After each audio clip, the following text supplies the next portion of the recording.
Tampang ito ay rated SPG. Striktong patnubay at gabay ng magulang ang kailangan. Maaaring may masiselang tema, lengguwahe, karahasan, sexual, horror o droga na hindi angkop sa mga bata. Si Basilio daw ay isang estudyante at creative. Huwag siyang pakawala. Siya ang pinaka-inosente sa lahat. Ang mga libro na nakita niya ay para sa medisina. Ganito ang pamamahalakas nila. Sakripisyo ang isa para sa kapakanan ng iba.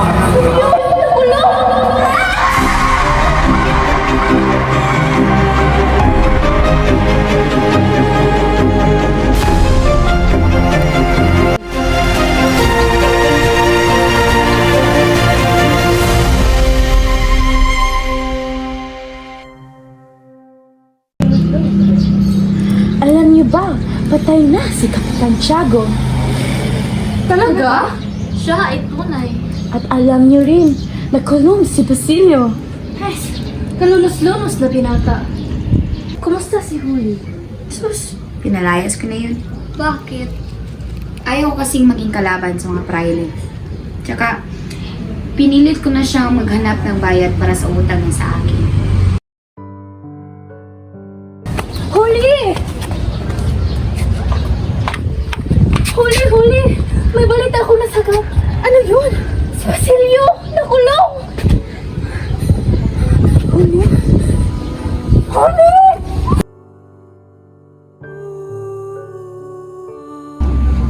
Ano nang gagawin ko?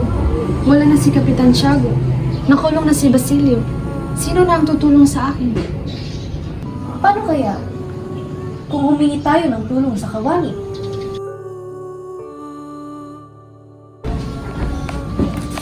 Hola, senyor. Buenos dias, mga dalagita.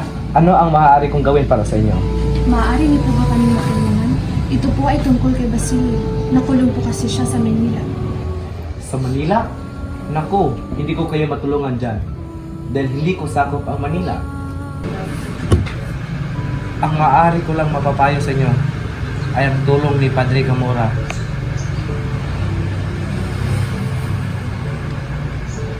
Tanging si Padre Camora lamang ang makapagligtas kay Basilio. Ayokong pumunta kay Padre Camora. Wala ka naman dapat alalahanin. Kasama mo naman din ako. Ayoko nga pumunta kay Padre Camora. Alam niyo na siya ay makapangyarihan. Siya ay nagpalabas kay Kabesang Tales sa kulungan. Oh, ba't ka to? Nagdadalawang isip ako. Ayoko po. Hindi po ako handa. Pasensya na po. Kung ayaw mo, sige. Hindi naman ako ang may utang kay Basilio. Huwag kang magsisisi sa desisyon mo.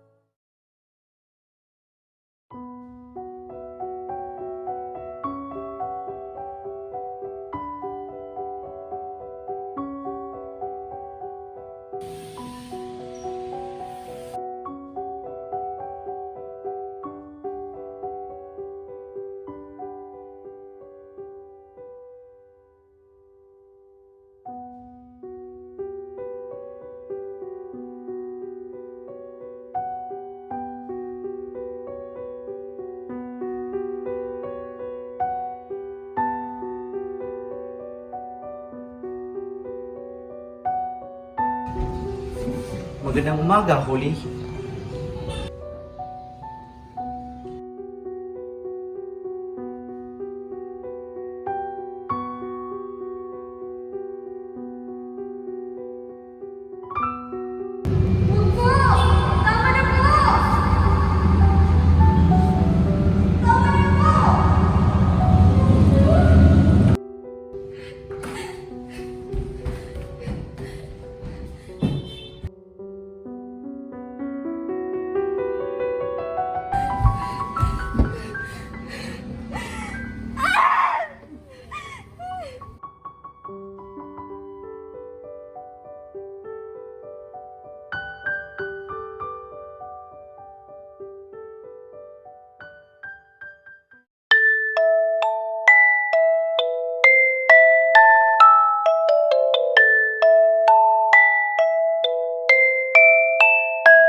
Palabasin niyo ako! Tangina. Pumasok kayo.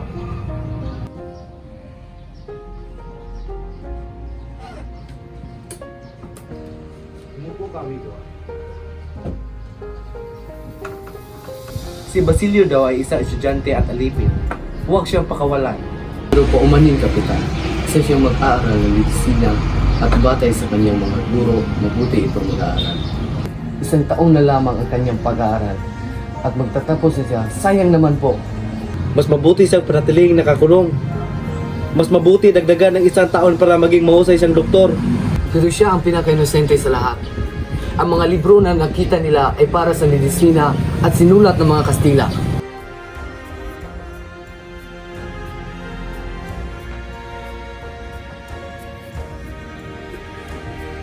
Mabuti pa, para ang parusa niya ay makakatakot sa iba. Ganito ang pamamahala. Isakripisyo ang isa para sa kapakanan ng iba. Pero Kapitan, hindi ka ba natatakot sa sinasabi? Hindi! Ba't ako matatakot? Hindi ba't may kapangyarihan ako? Hindi ako pwedeng dalhin sa korte ng isang alipin. Ang importante sa akin ay ang konsensya. Hindi na iniisip ng iba. Oo, ngunit ang bansa. May utang na loob ba ako sa bansa? Para sa aking posisyon? Ito importante.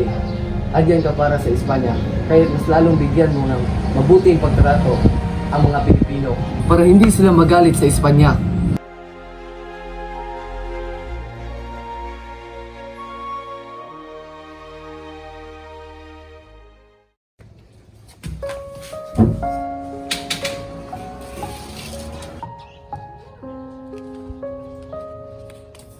Basilio! Basilio! Oh, May dala akong bagong balita. ano yun, Sino? May dala akong balita galing sa Chani. Tungkol saan? Tungkol sa mga mahal mo sa buhay. Sino? Si Huli at si Tandang Cielo po. Ano? Anong nangyari sa kanila? Si Tandang Cielo po, nawawala. Ano? Kailan pa? Anong nangyari? Si Yuli? Si Huli. Ano? Si Huli po. Siya po ay patay na. Ano? Anong nangyari? Papaano?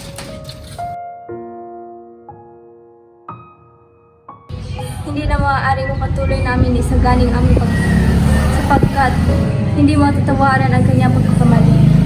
Siya ay nagkasala, siya ay nabilanggo at hindi ko kayang umibig sa isang lalaki. Mali ang pagkikilala sa kanyang lipunan at sinisisi ang lahat. Ito na ang pagkakataon ko ibigin si Paulita para sa akin. Ako'y matalino at maliksi. Isang anak ng mayaman. Mas nakakabuti para sa iyo kung ako yung pakasalan. Kung sa bagay, mas mabuti mo ikaw ang aking kasama. Kalimutan mo na sa isigani. Ako na ang mahalin mo. Ikaw ang kumpas pag naliligaw. Ikaw ang kulay sa langit na bugaw. Sa bawat pag-iyo. Arestado ng NBI ang isang college professor na nireklamo ng kanyang estudyante ng sexual harassment. Kalaboso ang 2 pulis Cavite na sina Police Corporal Brian Balajay at Police Master Sergeant Ray Pogoso matapos na ireklamo ng sexual harassment sa Barangay Molino, Bacoor City, Cavite. Ang pangunahing problema ng aming maikling pelikula ay nakasalalay sa isang konsepto kung saan karamihan sa atin ay nahihirapan hanggang ngayon. Ang sexual assault ay isang matinding nakakatrauma na karanasan na maaaring magkaroon ng pangmatagalang epekto sa mga nakaligtas. Ito ay isang paglabag sa autonomiya, dignidad at pangunahing karapatang pantao ng isang tao. Ang epekto ng sexual na pag-atake ay umaabot ng higit pa sa pisikal na kilos mismo. Nakakaapekto ito sa mga nakaligtas sa emosyonal, mental at sosyal. Ang isa sa pinakamahalagang epekto ng sexual na pag-atake ay sa kalusugan ng isip. Ang mga nakaligtas ay maaaring makaranas ng iba't ibang emosyon, kabilang ang takot, kahihiyan, pagkakasala, galit at depresyon. Ang Post-Traumatic Stress Disorder o PTSD ay karaniwan sa mga nagkaligtas na humahantong sa mga flashback, bangungot at matinding pagkabalisa. Maaaring masira ng sexual assault ang pakiramdam ng kaligtasan at tiwala ng isang tao. Maaaring naging punyagi ang nakaligtas ng damdaming sisihin ang sarili, kawalang halaga at pagkawala ng kontrol sa kanilang buhay. Ang mga matalik na relasyon at personal na hangganan ay maaaring maging mahirap na bantayan dahil sa madalas na malalim ang epekto ng pagtitiwala. Ang mga epekto ng eskwelahan na pag-atake ay maaari ding mahayag sa panlipunan at internasyonal na mga relasyon. Ang mga nakaligtas ay maaaring umalis sa mga aktibidad sa lipunan, makarahas ng mga kahirapan sa pagbuo ng mga bagong relasyon, o makipagpunyagi sa pagpapalagayang loob at pagtitiwala. Bagamat malalim ang mga epekto ng sexual na pag-atake, mahalagang bigyan liwanag na posible ang pagaling. Ang mga suportang kapaligiran, therapy at abukasya ay gumaganap ng mahalagang tungkulin sa pagbibigay kapangyarihan sa mga nakaligtas na mabawi ang kanilang mga buhay. Mahalagang makinig sa mga biktima. Ang pagpapatupad ng mga epektibong diskarte sa pag-iwas ay mahalaga sa pagtuon sa sexual na pag-atake. Kabilang dito ang pagsasanay sa interbensyon ng mga saksi para bigyang kapangyarihan ang mga individual. Sabay-sabay natin Iiwasan at Itigil ang karahasan. Ang pag-asay na sa ating mga kamay, sa pagtutulungan at pagkakaisa, kayang-kaya. Itigil ang karahasan, igalang ang bawat isa para sa mundo ng pag-asa kung saan ang lahat ay malaya.